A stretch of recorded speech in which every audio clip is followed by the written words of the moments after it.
So, how do we help students thrive during a time of AI? And when I say AI, I'm talking about artificial intelligence. And so glad to learn today. It's a good reminder that leaders and those folks who are oftentimes the leading leaders are oftentimes also leading learners. And so, I had a chance to go to an IPSF sponsored event out here in Irvine at UC Irvine to a Leaders in Education forum, where we looked at many thought leaders in the field of K-12 education, the university, and the workforce as well.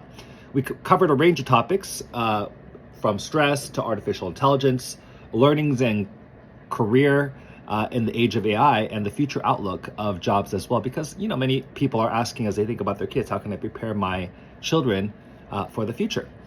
And so there are three ideas that I'm going to share about. The first is the 5 C's.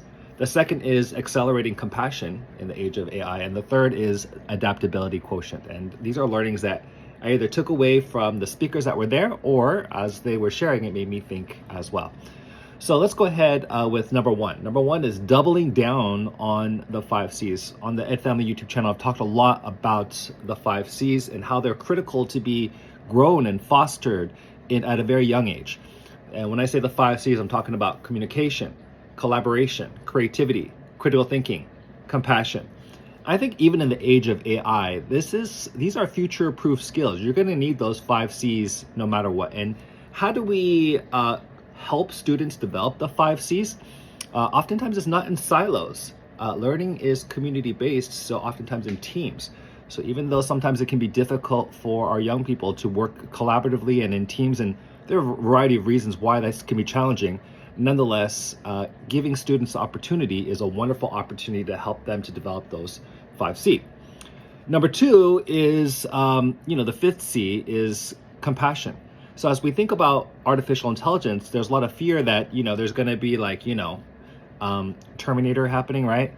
And so we do need ethical guidelines as we think about artificial intelligence. And so how do we design a framework as we help students to work with artificial intelligence that's compassionate in nature? So as we work with AI and partner with AI, we think in our minds, how can we use AI to accelerate compassion?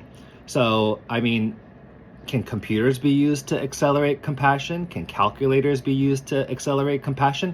I'm sure there was a time when some folks said, calculator is going to destroy learning math, and computers is going to destroy, so once again, each tool has the potential for pros and cons. And so as we think about AI as a tool, how can we now leverage this tool to accelerate compassion? Because it is a tool to be used, a tool that can be used for good. And the third component that I want to talk about is the adaptability quotient. I'm struggling to be adaptable today. So, there's been a lot of focus in some communities on IQ.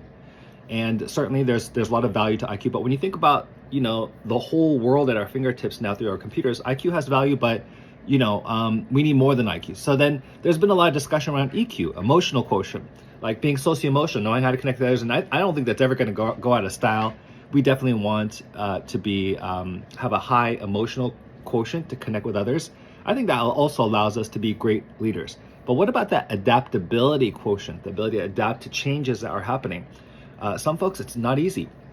I think oftentimes in communities, learning is sometimes seen as competition. Like I have to do better than this person, right? Rather than communal. But learning happens in the context of a community. Also, how many of us see learning as lifelong? Perhaps there was a season in our lives where we thought, well, you know what? If once I finish K-12, that'll be the end of my season, or master's, doctorate. But seeing learning as lifelong, that's probably more true now than ever. So as there's a lot of change happening, and as you're going to need that adaptability quotient, you're going to really need to be that lifelong learner, continuing to learn. And I would say I'm learning even more now, in my older age than I ever did when I was younger. So this idea of constantly learning. In fact, at Chapman University, one of the faculty that were out there shared how they decided to change the term undecided. Rather than calling students like undecided when they choose a major that they haven't decided, right? Rather than calling them undecided, calling them explorers. That's their major when they come in. They're explorers. And I like that, how they're encouraging curiosity. Because sometimes when you feel like you haven't had it all figured out before you get into college, I think that could put a lot of pressure on kids, a lot of stress, when really we don't know what's going to be happening 5, 10 years down the line. So why not help them to be curious and to develop that at a very young age, to try different kinds of things, to develop that growth mindset, and also that idea of failing forward. So those are the three things that I just took away. Once again, the 5 C's, really utilizing that in all our instruction in K-12 and beyond. Accelerating compassion, this never goes away. I think we always want to be expressing what we do out of love for others. How can we do that with AI and partner with AI as a way to love others? And then finally, the adaptability quotient, being able to adapt in the age of AI. And I think these 3 steps will be 3 steps forward in helping our students thrive in the age of artificial intelligence.